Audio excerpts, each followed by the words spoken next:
had a wonderful upbringing, but I had a mum who was very emotionally depressed and struggled emotionally. My entire life had been as a person who shape-shifted into trying to save, trying to be the good girl. I see now that my marriage was simply an extension of that.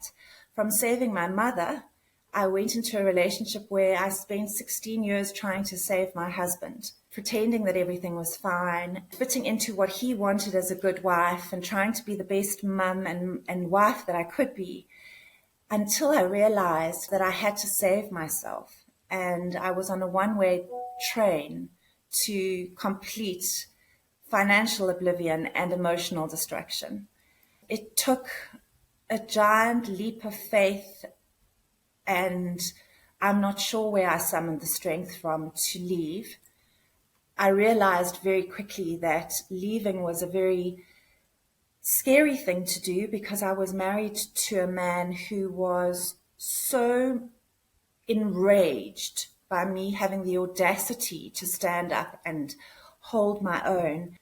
And I had these two children who were confused and anxious and scared and compromised. I just had to keep my shit together. I mean, there were days where I used to think, okay, I just have to put one foot in front of the other. I have to get the children to school. I have to make sure their lunches are packed, and I have to get to work.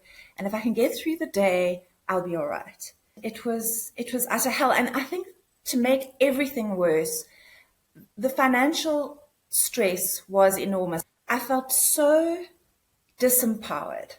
He didn't make me feel that way. I felt disempowered. I felt I had no agency. I felt afraid. I was probably, if I look back on the person I was then, I am surprised that I did get through without any hospitalization or admission into any mental institution. And I mean that in the very serious form. Just, it was hectic. And I had to reinvent myself from a personal perspective, and I had to build myself up from a financial perspective. I was self-aware enough to know that I had many, many, many limiting beliefs around finances. And I believe perhaps that's why I got myself into such a situation. You know, I have to take ownership of where I was when I left my marriage. I can't blame that all on my ex-husband. I gave my power away. There's a lot of self-reflection in where I got to, but I did have the inkling that I knew I could do it. It was just very hard. And I think from an emotional point of view, I was absolutely devastated by the breakdown of my marriage. I did feel a huge sense of failure. I felt that I had let myself down because I hadn't achieved any type of financial stability. I reverted at that point very much into victim mode. I felt sorry for myself. I was part of all of those divorce groups of feeling, you know, dreadful about my ex-husband. I thought, hold on one second, you aren't a victim. You need to take your power back. You need to step up, and you need to be the person that you were born to be. If my children have any hope of being in a financially secure family, I'm going to have to provide it, and I'm going to have to step up. I realized very clearly that I had enormous blocks around money, prosperity, deserving. And I was fully aware of the fact that I needed to empower myself on on knowledge and so change the emotional side, but I needed to find out about what is financially free, what is abundant, what does that mean? What does that mean to me? I can't remember exactly what I watched or what it was that was an enlightening moment for me. I think it might have been on Facebook or something, and I saw you speak. And there was something about your energy and your matter-of-fact, practical approach that spoke to my intellectual side. I thought this can highlight for me what is financial abundance, what is freedom, what do I need to sort out, what are the steps I need to take to get to the point that I sort my money stuff out. Anything about wealth or money, I just had this block. It was just, that's not for me. I don't have any money. How can I read books on wealth when I've done such a bad job so far? I thought, no, I need to read. I need to find out more. So I took the decision to join Financial Freedom University. I felt so proud of myself because I thought, you've backed you. You are doing something practical and you are doing the work. But I felt so secure about the decision that I had made and so excited about the learning. And it was such an enormously enlightening moment. And I think the biggest excitement from everything was that daring to dream again, daring to think, oh, I have hopes, I have dreams, and I feel excited about them. I think the most important thing for me is the legacy that I leave my children, in that I have to be the best version of me, the best version I can be, so that I set the example and I change these generational traumas that have been passed on. And sorting out my money stuff and being so efficient about that, even though I've only been doing it for this year, they've both just seen it and they've learnt it and they're changing. Gracie, who's at university, is already, we're already discussing setting up index trackers for her. She's 19.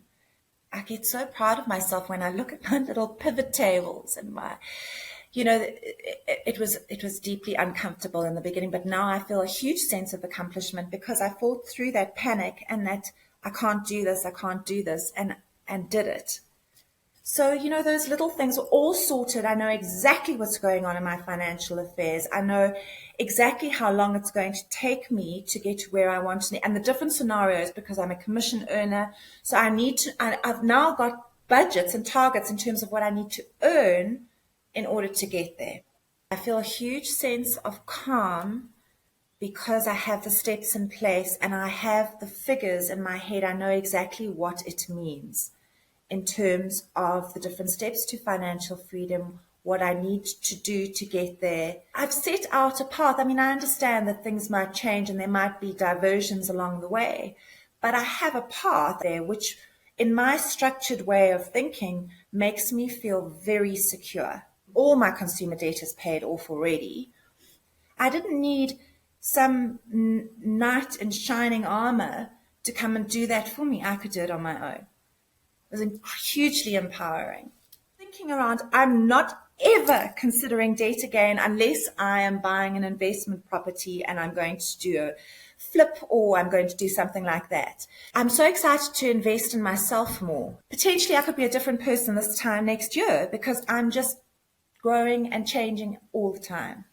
I think the biggest gift that I've given my children the last 6 years, as hard as it's been for them, is I chose to be the best version of myself.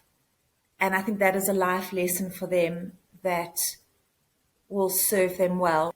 Hard work, I think that's been a huge lesson for my children, that they see me work hard, they see that I'm dedicated, that I've put in the work. And I think that's an enormous, enormous example for them. And I've had to have some very honest conversations with them around money. Just sorting out these demons for me will put them in a better space going forward. But Anne, I just have you to thank for this massive shift for me this year. It's been, I can't put it into words in terms of the light that you have brought into my life. I think that in my life, certainly there have been a few light workers, people that have changed my life, and you are one of them. And it's just been enormous. I feel like I found me again. I feel like I found joy again. I feel like it's immeasurable.